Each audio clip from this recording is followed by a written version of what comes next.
Hello， 大家好，我就是空调界里边最帅的男人，我叫空调小哥。啊，这个不好意思啊，今天第二天，李姐她这个办公室有一个空调好像不太行，不太制热，我们马上上去看一下啊，看看李姐啊，不是看看李姐，是看看李姐的空调啊。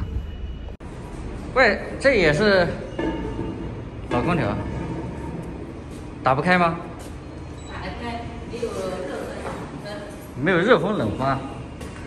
没有热风。转了，外机转了，来，这，压缩机响了。从哪边爬不掉？从这那边爬，那边一个窗口。空调管子是热的，但是不烫。把表拿过来测一下。哎，你把氟利安给我，从窗户给我吧。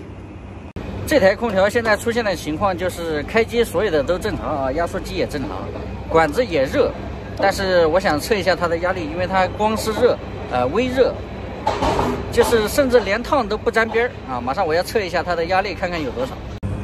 现在制冷剂的压力有17个，还有一点点上升的余力，可以稍微等一下啊。这个天的话，最少要20以上。管子现在是热的，但是不烫。如果是烫的话，你这样挨上去手是受不了。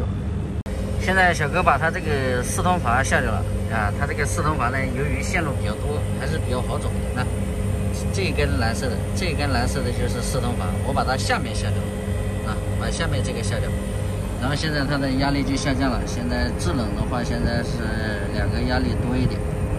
如何判断这个制冷剂呢？制冷剂它就是天气越热，压力就越高；天气越冷，它压力就越低。比如说夏天的话，30多度的时候，这个压力肯定是在5个左右啊，30多度，5个甚至6个都有可能。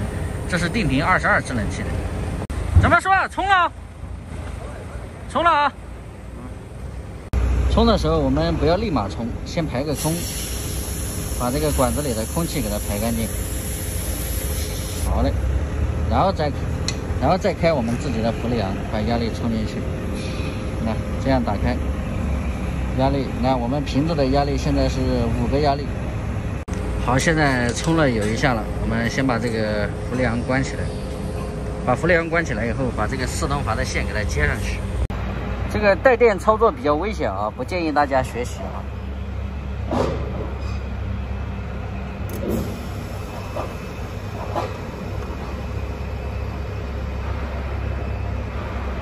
四通阀接上去了。你看四通阀只要一接上去，这个压力马上就开始上升了。我们看一下它能达到多少啊？今天的话，只要超过20到25之间都是稳定，都是可以的。主要还是看一下管子是否烫。你像这个冬天冲这个氟利昂就是比较麻烦。如果是夏天的话直接开个制冷模式就可以了，因为空调必须要在制冷模式下才可以冲氟。我把那个四通阀一下呢，它外机就变成制冷了。啊，所以说呢就可以冲氟了。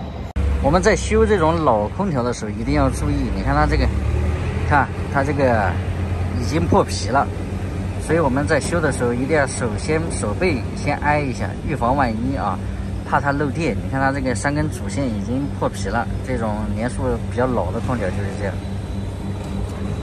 压力还在上升当中啊，稍微等一会儿。如何判断这个氟利昂缺不缺呢？有的时候啊，像刚才这个已经达到21、22了，我已经下掉了啊。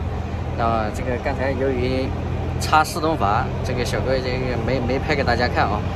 那压力刚才是21.5，然后还有一种判断方式是怎么判呢？我来告诉你们啊。还有一种就是你这个手，手挨上去以后，这个管子啊非常的烫，就是停顿3秒待不了，这个管子非常的烫。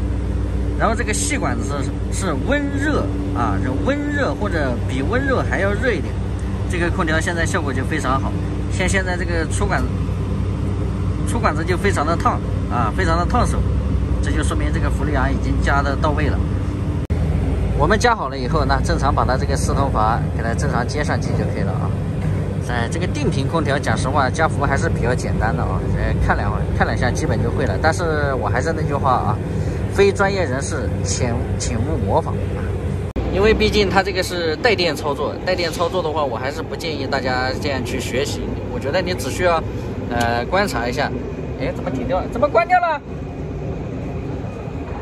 关掉了是吧？哦，因为这种有电啊，不建议大家自己去尝试啊，你只需要了解一下大概是怎么个情况就可以了。非专业人士请勿模仿啊！我们等一下进去让它一起开了以后再看一下效果。开了我们就稍微等待一下啊，等待这个效果上来了我们就可以了。我就害怕，这也可以开，知道是万能这个万能的都能开。好，行吧。你这边已经加了个电伏热了？没有，还没加。我这个好像也是加不上。空调我们搞好下来了啊，它这个呢就是缺1/3的氟利昂，像它这个装上去这个10几年了，应该有15、16年了，从来没充过氟利昂，缺1/3呢也很正常。然后外机的接头都是干的，所以我们就给它补上去就行了。行吧，本期视频就到这里啊，喜欢的记得点个关注，我们下一期再见，拜拜。